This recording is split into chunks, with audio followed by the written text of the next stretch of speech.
नमस्कार, मेरा नाम है सोनी श्रीवास्तव। आप देख रहे हैं वोकल न्यूज। हैदराबाद में भारतीय जनता पार्टी की 2 दिनों की राष्ट्रीय कार्यकारिणी की बैठक खत्म हो चुकी है।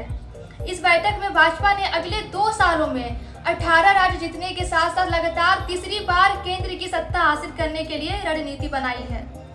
अगर यह मास्टर प्लान काम करता है तो 11 राज्यों में भाजपा अपनी सरकार बचाने में कामयाब हो जाएगी। वहीं उसे 7 नए राज्यों की सत्ता भी मिल जाएगी।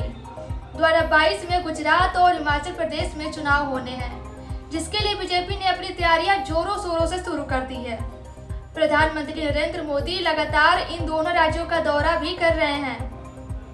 2023 में देश के 9 राज्यों में विधानसभा चुनाव होने हैं। इन राज्यों में से 5 राज्यों में बीजेपी या फिर उसके गठबंधन की सरकार है। ऐसे में बीजेपी अपने 5 राज्यों तो बचाना ही चाहेगी, उसके साथ ही बाकी राज्यों में अपनी सरकार बनाना चाहेगी। इसके लिए कई केंद्रीय मंत्रियों को इन राज्यों पर फोकस करने के लिए कहा गया है। 2024 में भी 7 राज्यों में चुनाव होने हैं। ऐसे में कुल मिलाकर 2022 से लेकर 2024 तक 18 राज्यों में विधानसभा चुनाव होने हैं। इसके साथ साथ 2024 में ही लोकसभा चुनाव भी होने हैं। केंद्र में भाजपा लगातार तीसरी बार पूर्ण बहुमत के साथ सरकार बनाने की कोशिश में है। इसके लिए अभी से तैयारियां शुरू भी कर दी गई है। लोकसभा चुनाव में जीत हासिल करने के लिए बीजेपी ने कई सारे कार्यक्रमों की शुरुआत की है। बीजेपी ने तिरंगा आंदोलन की शुरुआत की है।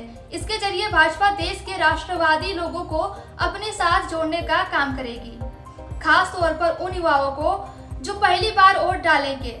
पार्टी ने इस यात्रा के जरिए 20 करोड़ लोगों को जोड़ने का फैसला किया है। ग्रामीण इलाकों पर भाजपा खासकर ज्यादा जोर दे रही है। बीजेपी के कई बड़े नेता गांवों में जाकर कम से कम 2 दिन तक रुकेंगे और उनको केंद्र सरकार की उपलब्धियों के बारे में जानकारी देंगे।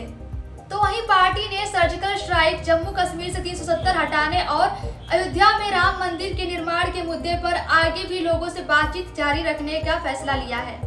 मतलब इन मुद्दों के जरिए पार्टी विपक्षी दलों पर निशाना साधेगी। अब देखना होगा कि बीजेपी की ये रणनीतियां कितनी सफल होती हैं। ये जानने के लिए बने रहिए वोकल न्यूज के साथ।